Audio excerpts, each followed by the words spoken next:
सामीन, आपका पसंदीदा प्रोग्राम हवा की बेटियां लेकर आपकी खिदमत में हाजिर हैं नबीला और शुमाइला। हमारा बहुत सारा सलाम कबूल कीजिए। सामीन, प्रोग्राम का आगाज करती हूँ इस दुआ के साथ कि खुदा आपको बहुत बरकत दे, आप खुदा की मोहब्बत को अपनी ज़िंदगी में कबूल करें और फिर इस मोहब्बत को दूसरों तक ले जाएं, और जो भी आपसे मिले ये ज़रूर कहे कि ये खुदा के लोग हैं और ये मोहब्बत करने वाले लोग हैं। मेरी दुआ है कि आप खुदा के महफूज हाथों में बढ़ते और तरक्की करते चले जाएं। सामीन, जैसा कि आपको पता है इस प्रोग्राम में आप सुनेंगे खूबसूरत गीत, और जैसा कि आपने सुना कि शुमाइला तो मेरे साथ हैं ही, साथ साथ इनसे बातें भी होती रहेंगी और आपसे भी बातें हम करते चले जाएंगे। शुमाइला, आज हम जिस टॉपिक पे बात करेंगे वो है मोहब्बत। मोहब्बत। जी बिल्कुल। आपकी बातों से मुझे अंदाजा हो गया था कि आज हम मोहब्बत पे बात करने मोहब्बत वाले पे हैं। बात करेंगे क्योंकि मोहब्बत एक ऐसा मौजू है जिसके बारे में हम जितनी भी बातें करते चले जाएं वो कम पड़ जाती हैं। जी, ये तो है। मोहब्बत शुरू हो जाती है पैदाइश से, बल्कि मेरा ख्याल में बच्चे की पैदाइश से पहले ही मोहब्बत शुरू हो जाती है, क्योंकि जो माँ की मोहब्बत होती है, जैसे ही बच्चा माँ के पेट में होता है माँ की मोहब्बत वहीं से शुरू हो जाती है उसके साथ। तो फिर आहिस्ता आहिस्ता मोहब्बत का ये जो ताल्लुक है वो बढ़ता चला जाता है, फैलता चला जाता है। मुख्तलिफ रिश्ते, जैसे बच्चा दुनिया में आता है तो फिर बहुत सारे जो रिश्ते हैं उनसे मोहब्बत बढ़ती चली जाती है। जी बिल्कुल। तो मोहब्बत जो है वो शुरू से है और आखिर तक रहेगी, अज़ल से अबद तक।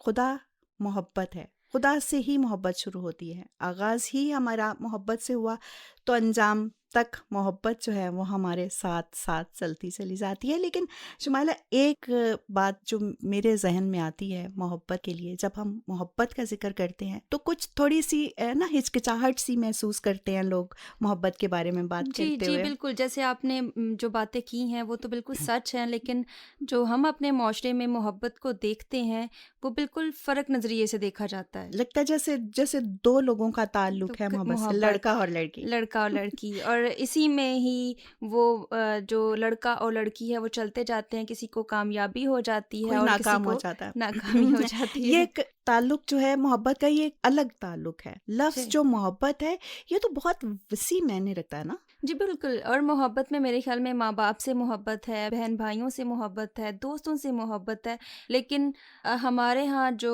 ये मोहब्बत लफ्ज़ है वो सिर्फ़ 2 लोगों तक महदूद है, और मेरे ख़्याल में इसको कर नाजायज़ दिया गया तरीके है, से कर दिया इस्तेमाल गया किया है। जाता है। हाँ, तो बस ये है कि कहते हैं ना कि जब साइंस कोई चीज़ इजाद करती है तो उस चीज़ के हमेशा दो पहलू सामने रखे जाते हैं। उसका फ़ायदा भी होता है और और उसका नुकसान नुकसान भी होता है। भी। और जिनकी नज़र में उसका नुकसान सामने आता है वो उसको उस नज़र से उसी देखता नज़र है। से देखते बस हैं। इसी तरह से हम चलते चले जाते हैं। लेकिन हम अगर कलाम के हिसाब से देखें हुँ। तो फिर जो असल मोहब्बत है वो हमारे सामने आती है। मेरे ख़्याल में आप इसको ज़्यादा बेहतर तरीके से बता सकेंगी। हाँ जी, जब बतौर मसीही जब हम बाइबल मुक़द्दस में देखते हैं तो वहाँ पर मोहब्बत की जो डेफ़िनेशन हम कह सकते हैं, तारीफ़ कहते हैं, वो बिल्कुल फ़र्क तरीके से बयान की गई है। अब जो हम दुनिया में एक-दूसरे से मोहब्बत रखते हैं, हमें एक-दूसरे से गर्ज़ होती है। बिल्कुल। मतलब ये है कि हम किसी से मोहब्बत रखते हैं तो हम उम्मीद करते हैं कि वो शख्स भी हमसे मोहब्बत मोहब्बत रखे। करें, अगर बिल्कुल। हम उसके लिए कोई अच्छा काम करते हैं तो वो भी हमारे साथ अच्छा काम करे, और अगर ऐसा नहीं होता तो फिर हम उस शख्स से नफ़रत करना शुरू कर देते बिल्कुल, हैं। बिल्कुल। लेकिन कलाम मुक़द्दस में मैं आपको बताती हूँ, पहला कुरिन्थियों उसका 13वां बाब 4 आयत से 9वीं आयत तक अगर हम पढ़ते हैं तो वहाँ पर बड़ी खूबसूरत मिसाल जो मोहब्बत के बारे में दी गई है। वहाँ पर बयान किया गया है कि मोहब्बत साबिर है और मेहरबान, मोहब्बत हसद नहीं करती, मोहब्बत शेखी नहीं मारती और फूलती नहीं, नाजेबा काम नहीं करती और अपनी बेहतरी नहीं चाहती, झुंझुलाती नहीं, बदगुमानी नहीं करती, बदकारी से खुश नहीं होती बल्कि रास्ते से खुश होती है, सब कुछ सह लेती है, सब बातों की उम्मीद रखती है, सब बातों की बर्दाश्त करती है। देखिए कितनी खूबसूरत बात है, और मोहब्बत का सारा जो निचोड़ जो- है वो वो इन इन आयात में आयात में मौजूद है, लेकिन हम इस मोहब्बत पर अमल नहीं करते। और यहीं खराबी पैदा यहाँ होती पर है। खराबी पैदा हो जाती है। हम ऐसी मोहब्बत करते हैं जो दुनियावी है, जिसमें मतलब पाया जाता है, गर्ज़ पाई जाती है। लेकिन अगर हम बतौर मसीही देखें तो जो खुदा का कलाम है या खुदा है वो हमसे दुनियावी मोहब्बत का तकाजा नहीं करता, बिल्कुल। बल्कि उसने हमें असूल बताया है कि हमने कैसी मोहब्बत करनी है। कलाम मुकद्दस में ये भी लिखा है, क्योंकि अगर तुम अपने मोहब्बत रखने वालों ही से मोहब्बत रखो तो तुम्हारे लिए क्या अज्र है। बिल्कुल सही बात, बिल्कुल सही बात। शुमाइला देखें, अगर कोई हमसे मोहब्बत करता है और करता है चला जाता है, तो फिर हम उस मोहब्बत का जवाब देते हैं, तो हम क्या क्या हमने बड़ा काम किया?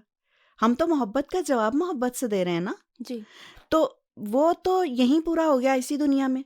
जो किसी ने हमें दिया, उसका बदला बदला हमने हम दे रहे हैं। उसको दे दिया। लेकिन बड़ा मुश्किल काम है कि अगर कोई शख्स हमारे साथ अच्छा रवैया नहीं रखता और हम उससे मोहब्बत रखें, क्योंकि हमारा दिल भी उसके लिए सख्त हो जाता है। हम आखिरकार एक वक्त आता है कि हम कहते हैं कि नहीं तो आखिर ना सही। नहीं तो ना सही, अब हम कितनी मोहब्बत इसके साथ करें, कब तक हम इस बुराई को जो है वो बर्दाश्त जवाब करते रहें। बिल्कुल सही बात है, बिल्कुल सही बात है। लेकिन यही तो मसीहत है, और यही हमें खुदावंद यीशु मसीह ने बताया ना। मुझे पता है शुमाइला, इसका जवाब आपके पास खासा तफसील से है, लेकिन मेरे ख्याल में एक खूबसूरत सा गीत सुन लिया जाए, तो फिर उसके बाद हम अपनी बात जो है आगे जारी जी रखेंगे। बिल्कुल, ये तो बहुत अच्छा होगा अगर हम एक गीत सुन लें। चलिए फिर सुनते हैं। मैं तो कुछ भी नहीं बिन तेरे मेरे मसीह, मेरे जीवन में तू जो नहीं, ये जीना तो जीना नहीं। मैं तो कुछ भी नहीं बिन तेरे मेरे मसीह, मेरे जीवन में तू जो नहीं, ये जीना तो जीना नहीं।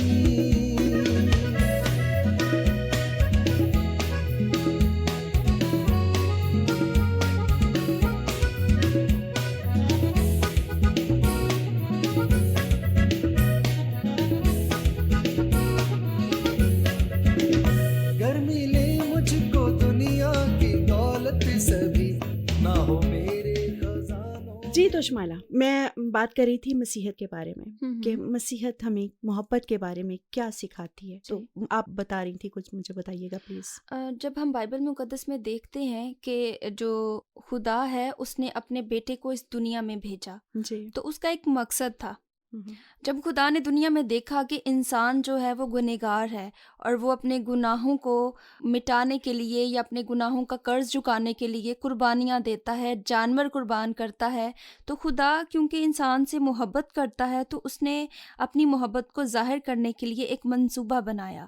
वो मंसूबा ये था कि वो अपने बेटे को इस दुनिया में भेजे, और जब उसका बेटा इस दुनिया में आता है तो वो हमारे लिए कुर्बान होता है, और उसकी कुर्बानी का सिला ये है कि हमारे जो गुनाह हैं वो मुआफ हो जाते हैं। यहाँ देखें कि खुदा की मोहब्बत कितनी बेलौस है। और खुदावंद यीशु मसीह की मोहब्बत देखिए हमारे साथ, इंसानों के साथ, कि हमारे गुनाह और जान उन्होंने अपनी दी। उनकी मोहब्बत ये थी कि उन्होंने अपना आप हम पे कुर्बान कर दिया। इसको मोहब्बत कहते हैं। यही मोहब्बत है। हम दूसरों के लिए अगर कुर्बानी देते हैं, हम दूसरों की भलाई के लिए काम करते हैं बगैर किसी गर्ज के, तो यही मसीही मोहब्बत है। यही मसीही मोहब्बत है असल में। जी नबीला, अभी जो हमने हवाला पढ़ा था, अगर हम उसकी पहली आयत से देखें तो वहाँ पर लिखा है कि अगर मैं आदमियों और फरिश्तों की जुबानें बोलूं और मोहब्बत ना रखूं, तो मैं ठनठनाता पीतल और झुनझुनाती झांझ हूँ। और अगर मुझे नबूवत मिले और सब भेदों और कुल इल्म की वाकफियत हो, और मेरा ईमान यहाँ तक कामिल हो कि पहाड़ों को हटा दूं, और मोहब्बत ना रखूं, तो मैं कुछ भी नहीं। बिल्कुल ठीक। अब ये देखिए शुमाइला, कि इंसान बुलंदी के जिस मकाम पर भी पहुंच जाए और उसमें मोहब्बत ना हो, तो वो कुछ भी नहीं। ये कलाम हमें यही बता रहा है ना। अब देखिए, आप इबादत करते जाएं, एक जगह पे कोने में बैठ जाएं और इबादत करते जाएं, बहुत मर्तबे पे पहुंच जाएं और किसी से मोहब्बत ना रखें, तो कलाम कहता है आप कुछ भी नहीं। मोहब्बत जो है शुमाइला, वो कभी ख़त्म नहीं होती है। अगर आपके दिल में मोहब्बत है तो फिर ही आप वो मकाम हासिल कर सकते हैं जिसकी आपको असल में ज़रूरत है। आप खुदा तक तभी पहुंच सकते हैं जब आप मोहब्बत करते हैं। इसलिए सामने ये कहना चाहूँगी कि हम अपने दिल में दूसरों के लिए मोहब्बत पैदा करें। अपने आप से तो हर इंसान मोहब्बत करता है, वो चाहता है कि मुझे ये चीज़ मिल जाए, मुझे ये चीज़ मिल जाए। फलां बंदे की मुझे मोहब्बत मिल जाए, आप खुद दूसरों से मोहब्बत करना शुरू कर देंगे। अपनी नफ़रतों को, अपनी कदूवतों को अपने दिल से निकाल दीजिए और इस दिल को सिर्फ मोहब्बत, मोहब्बत और मोहब्बत भरा दिल बना दीजिए। फिर देखिए दुनिया कितनी खूबसूरत है। और इसके साथ ही नबीला को इजाज़त दीजिए। अगले प्रोग्राम में आपके साथ फिर मुलाकात होगी। तब तक खुदा हाफिज़।